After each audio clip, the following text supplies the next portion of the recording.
Start பண்ணுங்க.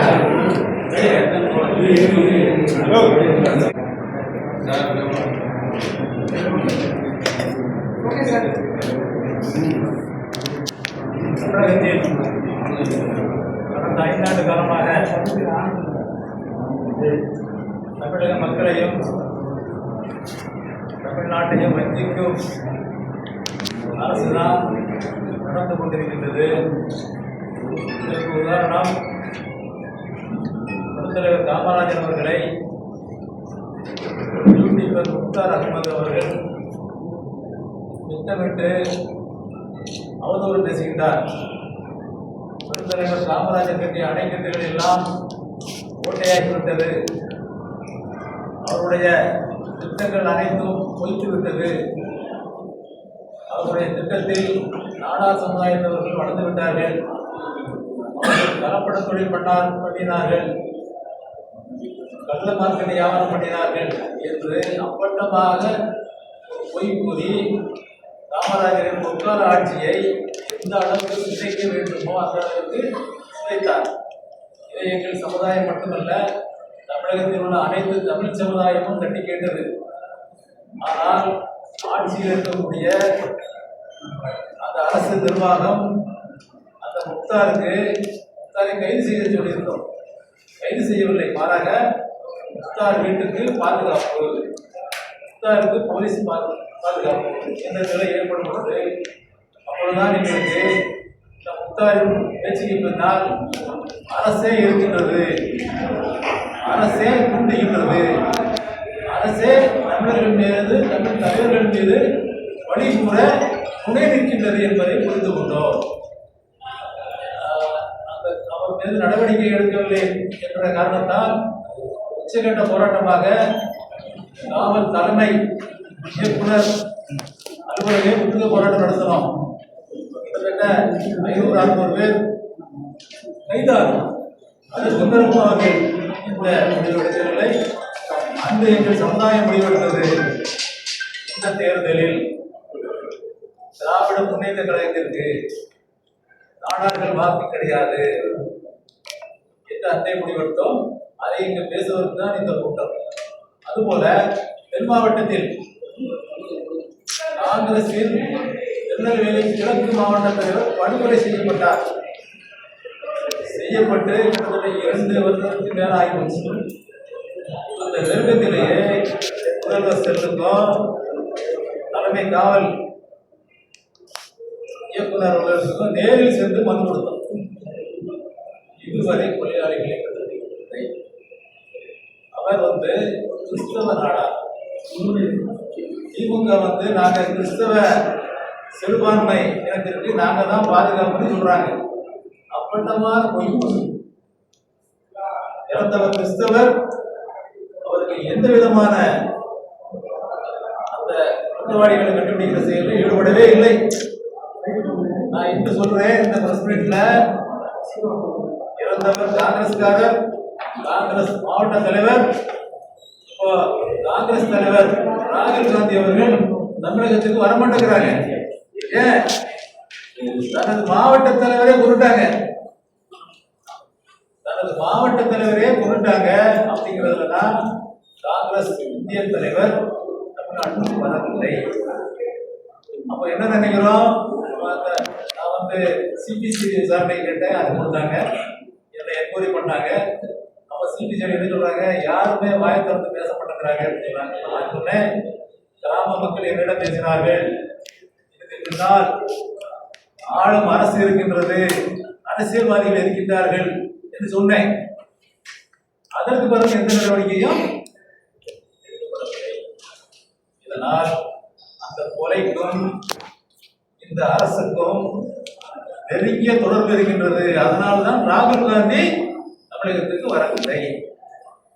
சிறுபான்மை வாக்கும் இந்த படுகொலையினால் திமுகவுக்கு கிடையாது என்று சிறுபான்மை மக்கள் முடிவெடுத்து விட்டார்கள். அதுக்கப்புறம் அதாவது இதெல்லாம் பார்க்கணும் கேட்டா, ஒரு இஸ்லாமியர் நாங்க ஒரு வீட்டை போய் அடிச்சா என்ன ஆகும்?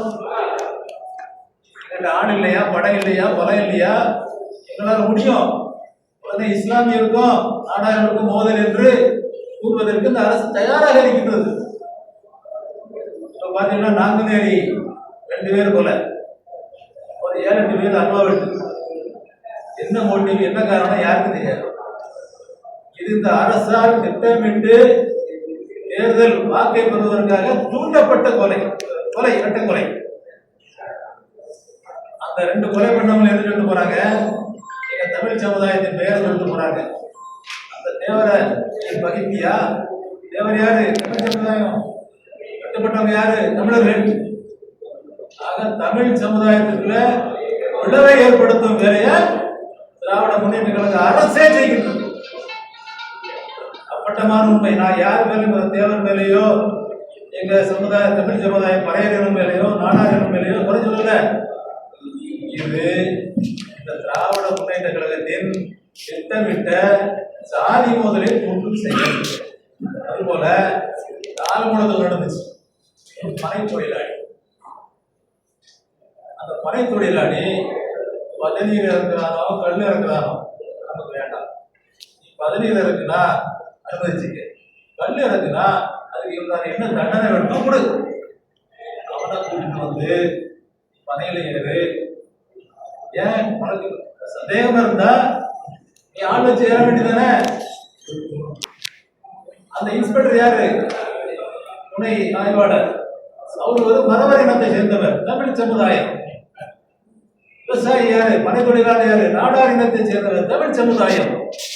அப்ப திட்டமிட்டு தேர்தலுக்கு முன்னாடி இந்த தமிழ் சமுதாயத்தை மோதவிட வேண்டும் என்பதுதான் இந்த அரசு திட்டம். அரசே திட்டம் போட்டு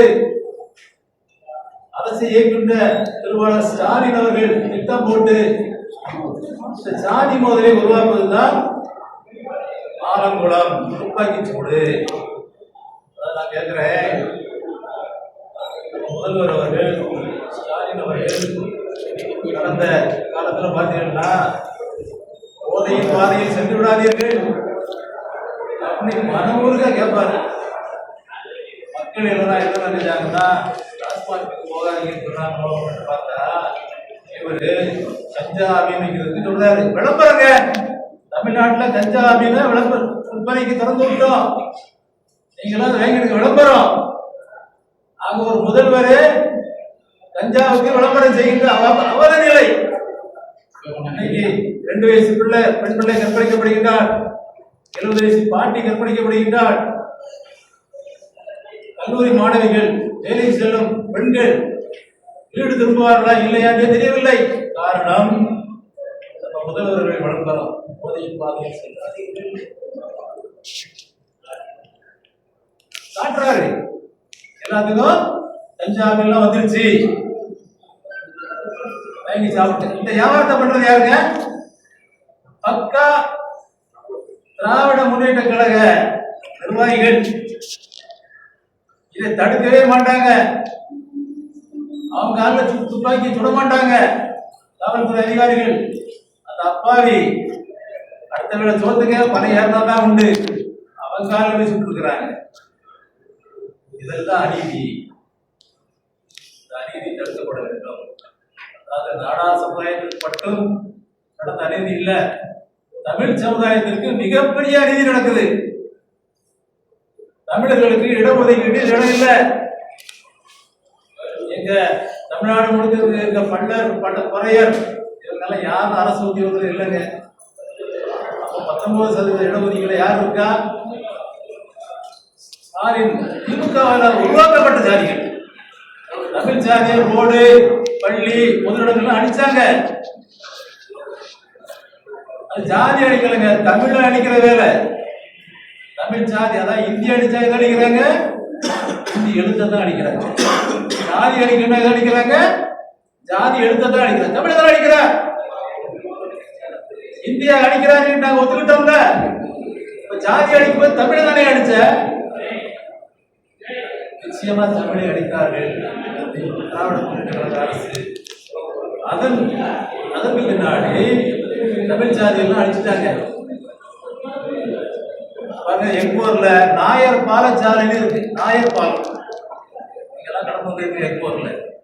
இப்போ கோவையில ஜிடி நாயுடு ஐயா ஒருத்தர் வெளியே இருந்தாரு, கேட்டேன் கட்டத்தை சொல்லிட்டு, நீங்களும் நானும் என்ன ஜாதியே தெரியாது, தெரியாது எதிரில் எனக்கு எல்லாம் வேறுபட்டீங்க, நீங்களும் நானும் தமிழர்கள் தான், என்னன்னே தெரியாது.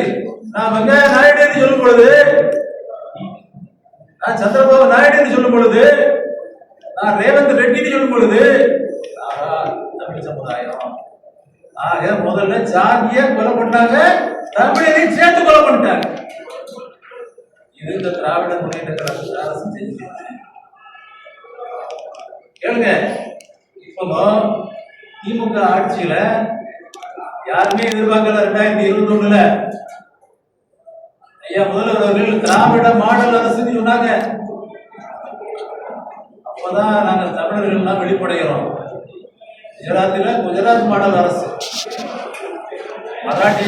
மராட்டி மாடல் அரசு. தமிழ்நாட்டில் என்னங்க மாடல் அரசு இருக்கணும்?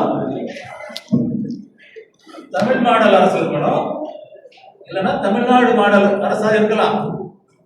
ஆக இவர்கள் திட்டமிட்டு தமிழர்களை